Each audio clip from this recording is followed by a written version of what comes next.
be honest, the way it's shaping up, I'm looking to the finish. It's meant to be 35 degrees Celsius and pretty windy, so no, I'm looking forward to it. It's a unique distance. I mean, I think it's great, the field that they've assembled here.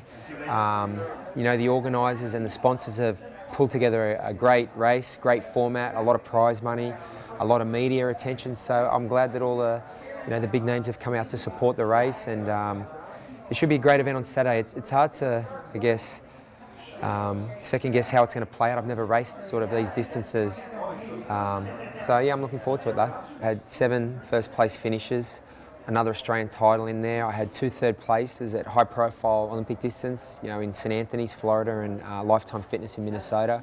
And then 4th in Kona. I guess sometimes with time, the way you see a result can change, but I feel my preparation was very good last year. Obviously I had a lot of demands on my time, sponsorship, media and otherwise, but like I said at the time at the press conference post-race there, I don't think I missed a session because of that, you know, which is probably because of my wife and she's so organised and the people around me. But yeah, I thought I had a good race. I just thought I was the centre of everybody's race plan. Obviously, as the 2-time defending champion, and I think in '09 I saw a little bit, people were attacking me and thought I was a danger, but it was sort of one-off attacks which I was able to withstand and then still come through in the marathon, whereas last year they were more organised, and you know, Macca said that he'd been recruiting guys all year, and I'd been hearing about it. It's hard for me to recruit anyone though to help me because I'm the 2-time defending champion. You know, who's going to want to help? And that's just racing. That's the strategic side of racing. I think you see that happen all the time. Little allegiances form, whether they're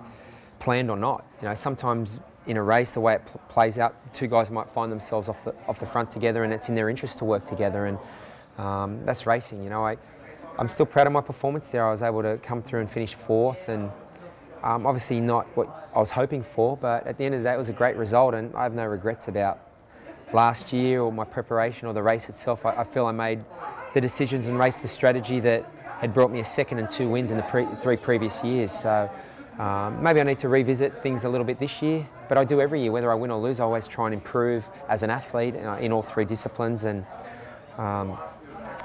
the race played out the way it did. You know, I feel I was the centre of a lot of people's race strategy, and it was just hard. I felt like I didn't get much help, particularly when the group split. I felt in the group I was in, it was in everybody's interest to work and get up there, but people, I guess, felt that I had the most to lose, so I tried to work as hard as I could, but obviously the group that was up the road were working together in a coordinated, not drafting, but working together in a coordinated fashion, and they had a lot of heavy hitters up there, great bike riders, and they made the most of getting the gap. And you know, just looking forward to this year now. I don't have bad memories of Kona last year at all. It is what it is. You know, it's still a 4th place finish at a World Championship, and my record there is still 2nd, 1st, 4th, and something I'm proud of, and looking forward to going back again. I've always felt my greatest strength was consistency. You know, when I was a young athlete, it was one thing, you know, I was fortunate enough to meet Greg Walsh, and he said the best athletes are the most consistent, and you're not going to win every race, but you want to be sort of in the picture in every race, and give yourself a chance in every race. And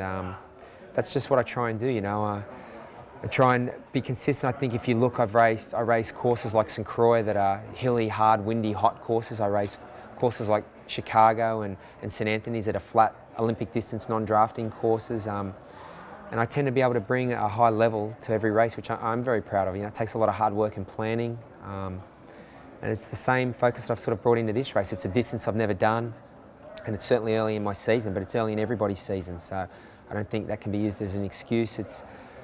I guess people are focusing on different things. They're going to have different levels of fitness. For my part, I feel I've got a very good level of fitness coming in, and you know, every year I don't try and race. I don't do backwater races. You know, if I want to do an Ironman, I've only ever done one a year usually, and I go to Hawaii.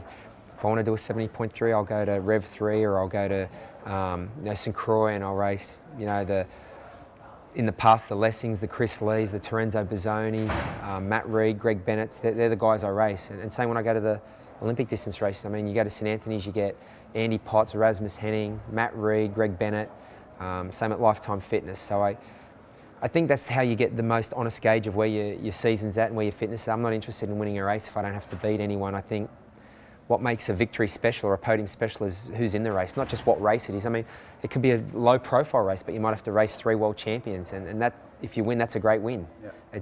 For me, it's all about who you race, not what the race is. And This is a big city race, an international race with a great field, so it has all bases covered in that regard.